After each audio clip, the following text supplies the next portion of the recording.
The philosophy of the Stoics remains surprisingly relevant to this day.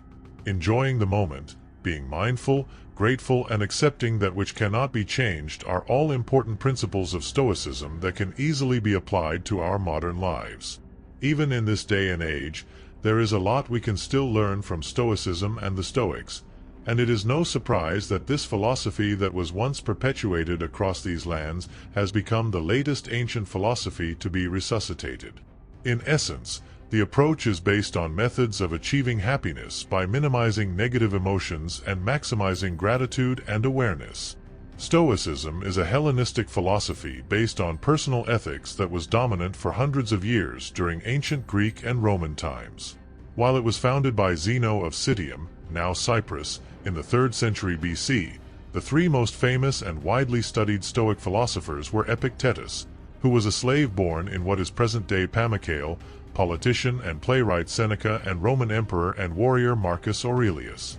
Their teachings on how to appreciate the moment, to not be controlled by external forces or the fear of death, and to live by virtue, continue to stand the test of time and can serve as valuable guidelines to help us live our lives to the fullest today.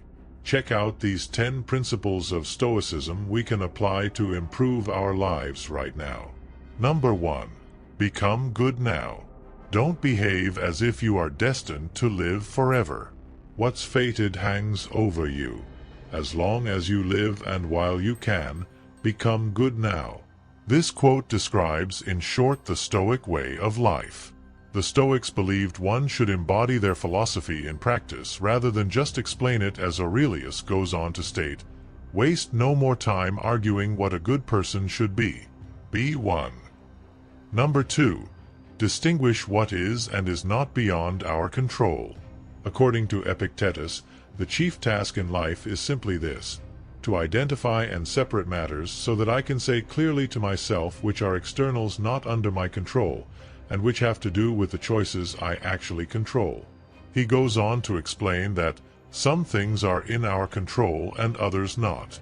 Things in our control are opinion, pursuit, desire, aversion, and, in a word, whatever are our own actions. Things not in our control are body, property, reputation, command, and, in one word, whatever are not our own actions.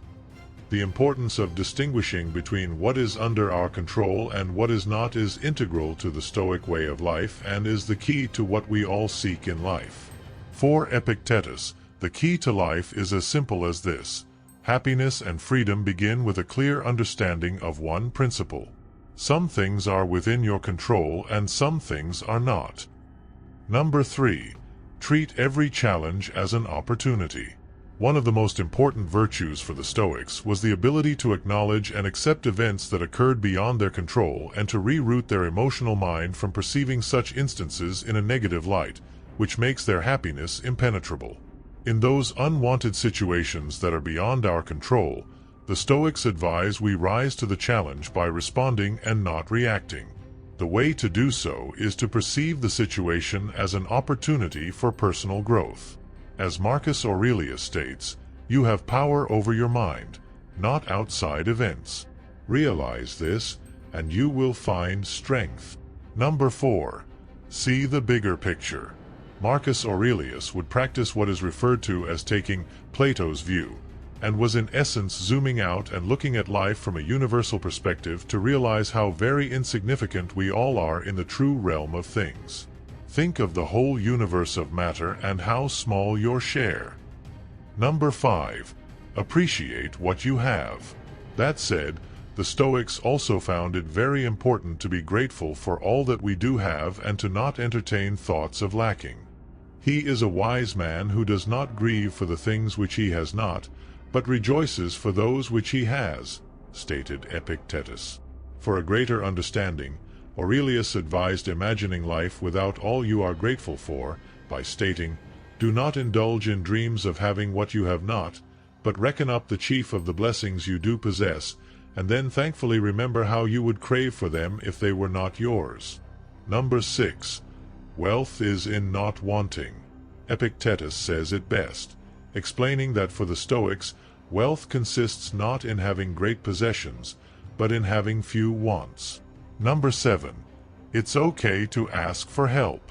If Marcus Aurelius, one of the greatest Roman emperors to ever live, needed help from time to time, then who are we to begrudge ourselves from occasionally accepting a helping hand? Don't be ashamed of needing help. You have a duty to fulfill just like a soldier on the wall of battle. So what if you are injured and can't climb up without another soldier's help? Number 8. Resting the mind is important. Seneca once wrote, "The mind must be given relaxation. It will rise improved and sharper after a good break." While the definition of the word Stoic has entered the dictionary as a person who can endure hardship without complaining, this doesn't mean that they didn't place importance on rest and relaxation. Number 9. Trust in your path.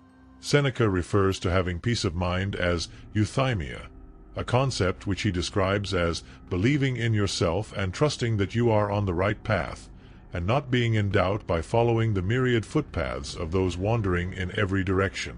Epictetus further explains achieving this state, saying, "Demand not that events should happen as you wish, but wish them to happen as they do happen, and your life will be serene." Number 10. Don't fear death. Use it to give your life value.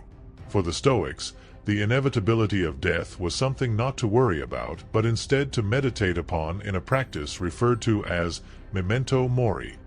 This plays on their belief about not worrying about things that cannot be changed and making the most of every day we have. The practice involves focusing on giving our lives a sense of purpose and urgency and to not waste the precious time we do have. As each day arises, welcome it as the very best day of all, and make it your own possession. We must seize what flees. It is not that we have a short time to live, but that we waste a lot of it, said Seneca. Further reading. Most of the quotes cited are from Marcus Aurelius' Meditations, Epictetus, the Enchiridion, and On the Shortness of Life by Seneca.